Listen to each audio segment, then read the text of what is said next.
Je suis Anicette Billet-Sembo et je voudrais vous parler d'Almoyan, mon premier roman paru en 2022 aux éditions Ifriqiya. Alors, pourquoi Almoyan? Pourquoi est-il intéressant de lire Almoyan?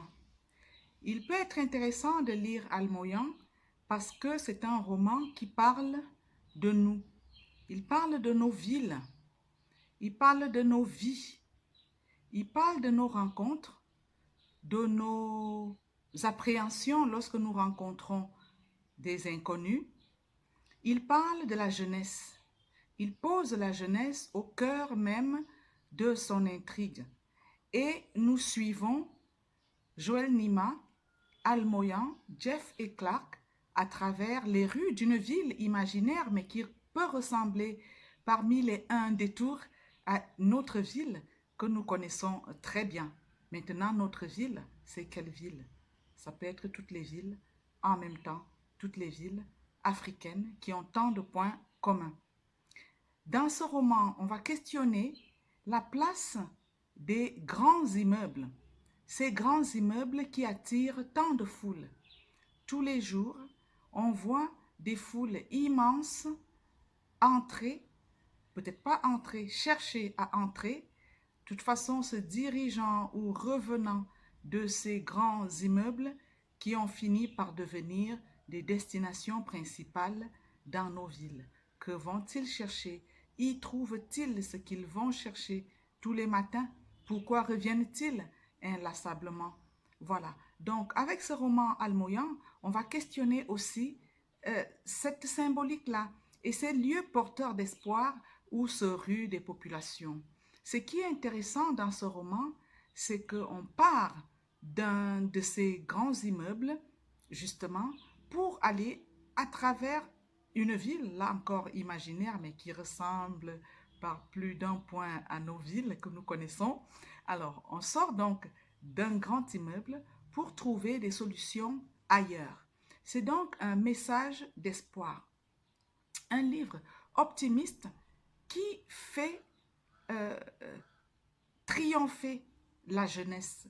C'est donc un livre qui milite pour une jeunesse, je ne vais pas dire débrouillarde, mais pour une jeunesse qui croit en son pouvoir créateur, pour une jeunesse qui sait pouvoir compter sur l'empathie et sur la solidarité pour se serrer les coudes. Les plus grands soutiennent les plus petits et les aident à trouver leur voie. C'est ça le point fort de ce roman que je vous invite à lire, à faire lire, à découvrir, à partager ou du moins à en parler autour de vous. C'est le roman de l'heure qui va permettre à plus d'une personne, plus d'un jeune désespéré, à se dire quelque chose est possible. Et surtout, autour de ces jeunes-là, se dire que chacun a quelque chose à donner. Et il faut savoir donc s'ouvrir aux autres, sourire aux autres et laisser une petite fenêtre parce qu'on ne sait pas si c'est par là que va passer la solution à notre problème. Maintenant, le public cible, c'est nous tous, vraiment nous tous, confondus, les gouvernants, les dames qui vendent au marché, les chauffeurs de taxi, les hommes d'affaires, les grands hommes d'affaires, les petits hommes d'affaires, les petits vendeurs de tout et de rien, comme j'aime bien les appeler souvent, les enfants de la rue, les parents, les familles, parce que Almoyan entre jusque dans les familles de ceux que nous appelons enfants de la rue pour poser la question de qu'est-ce qui se passe, d'où sortent ces enfants-là avant qu'ils n'arrivent dans la rue et que nous leur donnions ce nom-là, enfants de la rue, comme si c'était une opprobre, comme si c'était quelque chose qu'on jetait sur eux sans que eux-mêmes, à aucun moment, n'aient choisi de porter ce titre-là, si on peut l'appeler titre. Almoyan est donc intéressant, un roman à lire aussi pour le divertissement, pour le plaisir de lire, le plaisir de tourner une page après l'autre. Surtout qu'une fois qu'on a tourné la première page, on n'a pas envie de s'arrêter. Voilà, je vous remercie beaucoup pour cet accueil que vous réserverez à Almoyan.